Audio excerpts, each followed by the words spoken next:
கார்த்திகேயன். என்னுடைய சொந்த மாவட்டம் வந்து பார்த்திங்கன்னா தஞ்சாவூர் மாவட்டம். நான் இருக்கிறது தஞ்சாவூர். பட் நான் பிறந்த மாவட்டம் வந்து பார்த்திங்கன்னா என்னுடைய ஆன்செஸ்டர்ஸ்லாம் இருந்தது வந்து சிவகங்கை மாவட்டம் பக்கத்தில் பட்டமங்கலம்னு. என்னுடைய தாயார் பிறந்த ஊர் வந்து மன்னார்குடின்னு சொல்லி ராஜகோபால சுவாமி கேள்விப்பட்டிருப்பீங்க. அந்த ஊரில் தான் பிறந்தாங்க. இப்போ நான் ஸ்டடீஸ் ஏதோ கொஞ்சம் என்னால் பகவானுடைய அருளால் கொஞ்சம் படிச்சிருக்கேன். எம்எஸ்சி, எம்ஃபில், பிஹெச்டி படித்து ஒரு ஐடி செக்டரில் வேலை பார்த்தேன். இப்போ எனக்கு கிட்டத்தட்ட என்னுடைய தாத்தா ஒருத்தர் அம்மா பகவான் ரமணர்கிட்ட தீட்சை வாங்கி ஜீவசமாதி ஆகியிருக்கார்.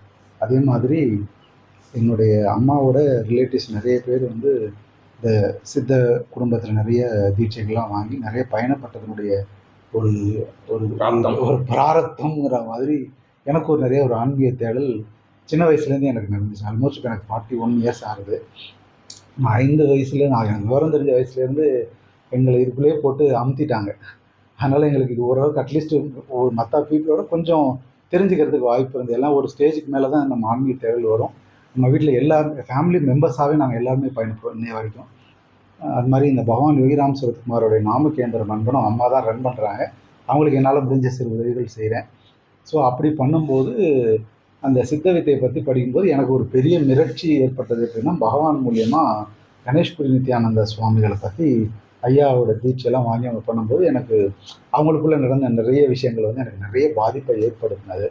ஸோ அப்போ வரும்போது பகவான் வந்து நிறைய விஷயங்களை வந்து நிறைய பேருக்கு சொல்லலை. ஸோ குருநாதர் மாதிரி இவரும் என்ன பண்ணாருன்னா எல்லாருக்கும் கிடைக்கணும். அது எல்லாருலையும் இப்போ நிறைய குருமார்கள் வந்து குரு சிஷ்யன் வச்சுக்கணும். இவரும் யாரும் சிஷ்யன் அந்த குரு சிஷ்ய பரம்பரையே கிடையாதுன்னு சொல்லிட்டார். அதில் எனக்கு 2 பேர் வந்து எனக்கு ரொம்ப ஒரு வியக்கத்தக்க ஒரு விஷயமா இருந்தது. ஸோ அப்போ இருக்கும்பொழுது தான் ஜென்ரலாக எல்லாரும் இப்போ என்ன பண்ணாங்கன்னா குண்டலினின்னு சொல்கிறாங்க. ஸோ இந்த மூலாதாரம்ங்கிறது வேற வாசியில். நீங்கள் இப்போ இங்கே வந்ததோட நோக்கம் எப்படி உங்களை இன்ட்ரெஸ்ட் பண்ணிட்டீங்க? இப்போ இங்கே வந்ததோட நோக்கம் என்னவா இருக்குது? எப்படி வந்தீங்க? எப்படி தெரிஞ்சு? இல்லைங்க, இப்போ இது வந்து பார்த்தீங்கன்னா நான் ஆன்லைனில் இப்போ நிறைய அட்வர்டைஸ்மெண்ட்டு இப்போ நான் ஃபேஸ்புக்கில் இருக்கிறதுனால நான் நிறைய இந்த மாதிரி ஆன்மீக தேடல்களை பண்ணும்போது இப்போ உங்களோட விளம்பரங்கள் மாதிரி அபியாச அறக்கட்டளை வந்து கிரிவல பாதையில் நடத்திக்கிட்டு இருக்கு அப்படிங்கிற மாதிரியான விஷயங்கள் கேள்விப்பட்டு நான் கிட்டத்தட்ட ஒரு 6-7 மாதமாக இங்கே நான் முன்னாடி ஒரு 15 வருஷத்துக்கு முன்னாடி இங்கே திருவண்ணாமலை வந்தேன். நான் என்னுடைய அப்போ வரும்பொழுது எனக்கு நிறையா தேடல் இருக்கும்போது அப்போ பெரிய அளவுக்கு எனக்கு கண்ணுக்கு படலை. வடகராங்கிற ஒரு பிளேஸ் தான் எனக்கு தெரியும்.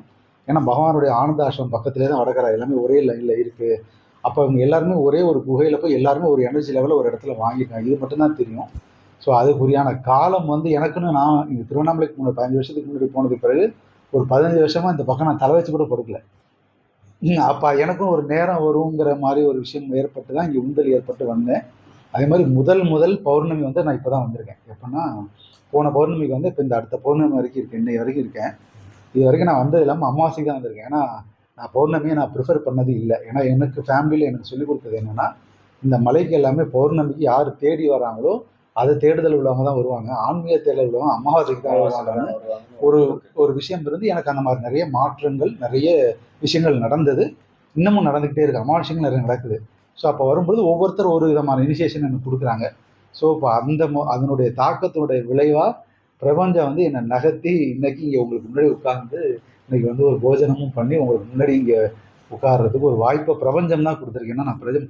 நான் வந்து என்னுடைய பேர் இந்த நற்பவிங்கிறத கிட்டத்தட்ட ரொம்ப காலமாக நான் ப்ரே பண்ணியிருக்கேன். ஜபமாக பண்ணதோடைய விளைவு எனக்கு இந்த யோகிராம் சரத்குமார்னு ஒரு விஷயம் கிடச்சி அவர் மூலியமாக எனக்கு நிறைய மகான்களை பார்க்குறதுக்கு நிறைய விஷயங்கள் நிறைய மூலியமாக கிடச்சி அந்த மாதிரி இங்கே இப்போது குருநாதரை ஒரு ஒரு ஒரு மீடியம்ல இருந்தால் தான் இங்கே வந்து நான் பார்க்க முடியும்.